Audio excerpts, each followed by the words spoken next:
sœurs du Chari Bagremi.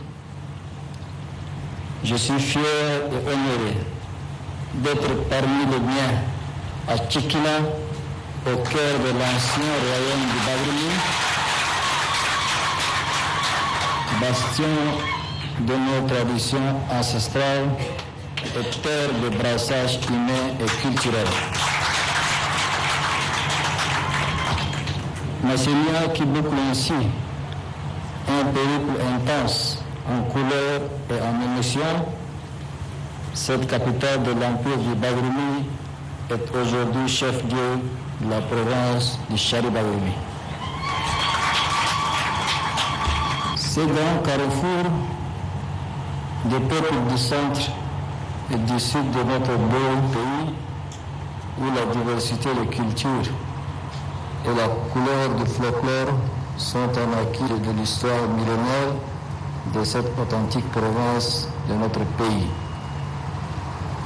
Massénia ne nous fait pas perdre de vue Tchikina, le musée à ciel ouvert où tous les vestiges archéologiques variés qui attendent d'être mis en valeur pour servir de socle au vivre ensemble qui est notre force commune. Je suis un Massénien où le passé glorieux du peuple de Bagremi se conjugue avec le présent du peuple charien, unis dans l'harmonie et défiant toutes les adversités. C'est le lieu de vous adresser mes sincères remerciements et ma profonde reconnaissance pour l'accueil mémorable qui m'a été réservé à mon arrivée dans cette belle cité historique, terre de tolérance, bastion de vivre ensemble et de la cohabitation pacifique. J'exprime également toutes mes reconnaissances aux membres du comité d'organisation ainsi qu'à toutes les personnes dont les efforts mutualisés ont rendu parfaite l'organisation de cette visite. Chers frères et sœurs du Chari Bagremi, c'est à dessein que j'ai choisi de terminer cette tournée par Massénia, qui est un condensé de nos défis, contraintes et espérances. Les problèmes sont nombreux et complexes. Cherchons et trouvons des solutions. C'est des solutions que je suis venu parler à Massénia en apportant des réponses aux attentes légitimes de nos concitoyens. Loin de mon bureau et de toutes les commodités de la capitale, j'ai souhaité sillonner le Tchad profond pour mieux écouter et être davantage proche de mes compatriotes de diverses provinces. À l'instar de toutes les villes visitées, je suis aujourd'hui à Massénia pour vous écouter et toucher du doigt les réalités de la province du Chari Bagremi. Une province bénie aux potentialités agricoles, pastorales, minières et halieutiques.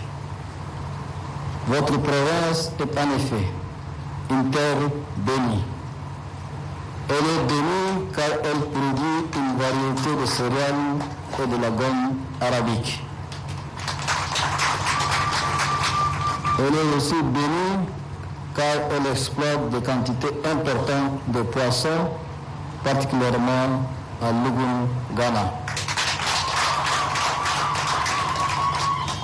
Elle est encore bénie dans la mesure où elle est un sanctuaire pour l'élevage grâce à ses points d'eau naturels et son pâturage bien gardé. Elle est toujours bénie car elle est une province productrice de pétrole. Pour cela, remercions le Tout-Puissant pour avoir gratifié votre province avec autant de bénédictions et de richesses. Chers frères et sœurs, Il est déplorable de constater qu'une grande partie de l'environnement est détruite, notamment à cause de la coupe abusive des arbres et les braconnages, impactant ainsi sérieusement la biodiversité. Il m'a été donné de constater que l'espoir créé par l'exploitation du pétrole dans la province, qui devrait servir à son développement socio-économique, est compromis par le tard de gestion et de répartition des revenus de 5% réservés à la province. J'instruis le ministre des Finances et le gouverneur de procéder à la proposition d'un nouveau comité composé en majorité par des jeunes et des femmes pour gérer les 5% réservés à la province. La bonne gouvernance de ces ressources ne peut être garantie que par la cohésion sociale et l'entente parfaite des filles et fils de la province de Chari-Bagrimi. La bonne gouvernance est un axe central inscrit dans la feuille de route de la transition. En effet, la gestion saine et transparente des ressources publiques constitue pour nous une priorité absolue pour un Tchad refondé.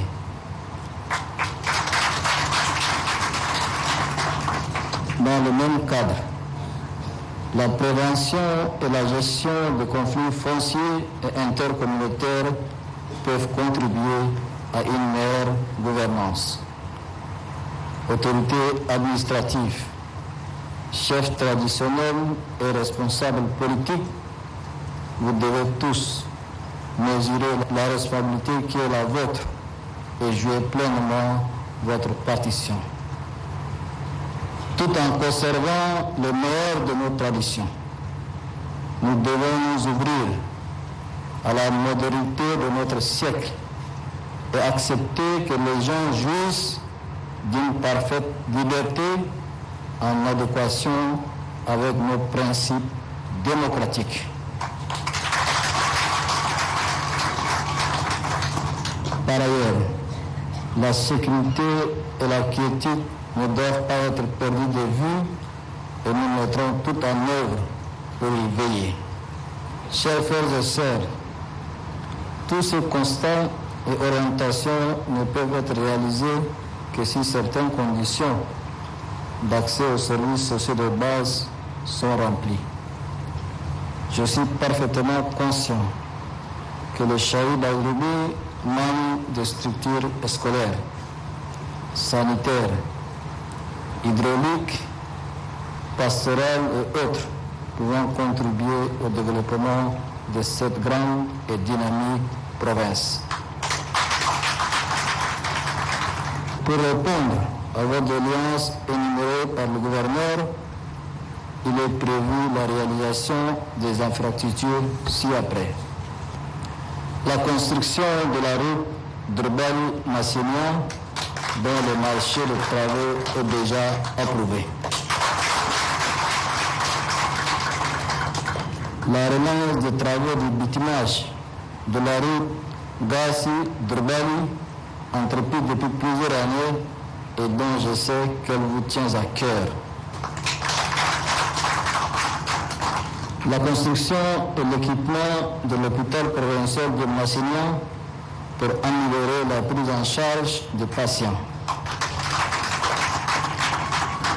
La réalisation et l'équipement de 7 centres de santé.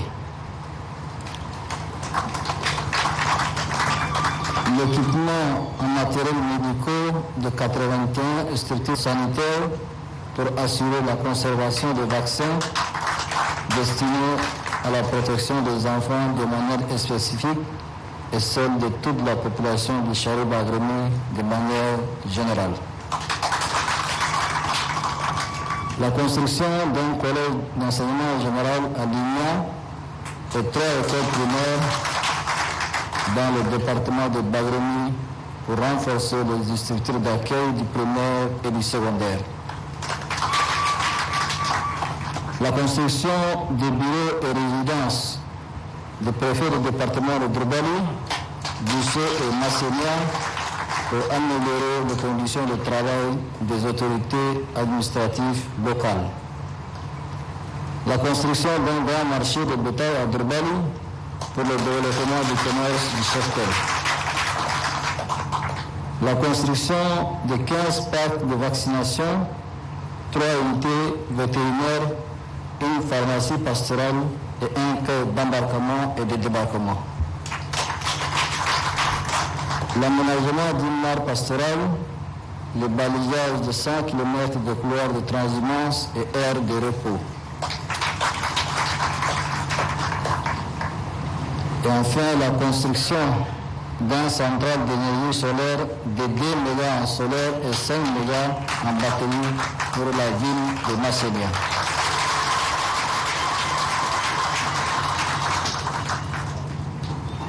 Le gouvernement est déjà instruit à l'effet de prendre toutes les dispositions nécessaires afin de procéder à la reprise de tous les projets sociaux en arrêt. Chers frères et sœurs, à l'issue de cette tournée qui m'a permis de constater le niveau de mobilisation de toutes les provinces visitées qui témoignent de leur soutien et de leurs attentes du gouvernement de transition, je peux vous affirmer mon entière satisfaction.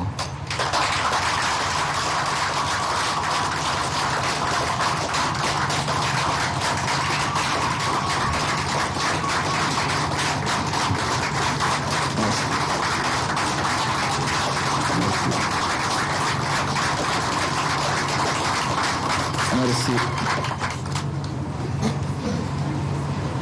Les attentes sont centrées sur l'amélioration des conditions de vie, une meilleure gouvernance et une stabilité politique, gage d'une paix durable au Tchad. Je peux dire aujourd'hui à mes compatriotes qu'au-delà de la première mission du gouvernement de transition, qui est celle du retour à l'ordre constitutionnel, il doit s'atteler très rapidement et avec énergie à la résolution des maux qui affectent la vie de la population en général, du monde rural en particulier. Aussi, après avoir visité plusieurs provinces, le constat sur l'absence des agents de l'État de leur poste est amer, regrettable et inacceptable.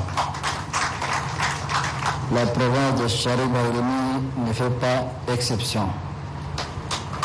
Comme annoncé à Antiman, tous les gouverneurs doivent produire des rapports mensuels sur les agents absents destinés à leur département de tutelle avec copie au ministre des Finances. Le gouvernement doit prendre toutes ses responsabilités devant cette situation. Chers frères et sœurs, comme déjà souligné, la politique de la main tendue reste notre leitmotiv. Nous ne remercierons jamais assez les pays frères et amis et les partenaires de développement pour leur soutien multiforme au maintien de la paix et de la stabilité de notre pays. Notre pays subit de plein fouet un afflux massif de réfugiés et de demandeurs d'asile. L'hospitalité légendaire du peuple tchadien ne leur fera jamais défaut malgré l'impact sur la vie des communautés hautes. Avec l'appui de la communauté internationale que nous saluons, ces réfugiés seront bien accueillis. Chers frères et sœurs, aussi, le malheureux conflit entre nos frères soudanais et la présence de groupes criminels armés à la frontière avec la RCA sont de vraies menaces prises très au sérieux par tous les pays voisins, notamment le nôtre. Bien avant l'éclatement de ce conflit, le Tchad, avec l'appui des forces mixtes, déploie tous les moyens nécessaires afin de garantir la sécurité tout au long de nos frontières. À l'exemple de l'opération menée conjointement avec les forces centrafricaines, nous travaillons en étroite collaboration avec tous les pays voisins dans le cadre bilatéral et multilatéral pour prévenir ou neutraliser toutes les organisations terroristes qui menacent les paisibles citoyens ou qui cherchent à déstabiliser nos institutions.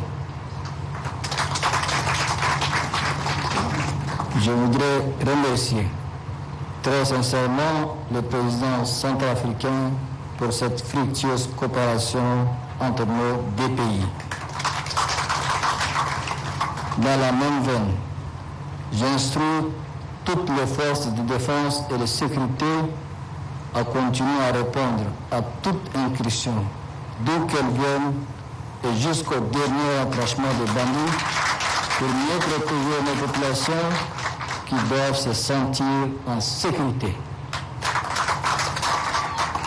Chers frères et sœurs de Charibaroumi, cette occasion qui boucle la première phase de tournée dans le Tchad profond est le lieu pour moi de rappeler que toutes les actions envisagées, le retour à l'ordre constitutionnel, l'amélioration des conditions de vie de nos compatriotes et la défense de l'intégrité territoriale nécessitent la participation de tous.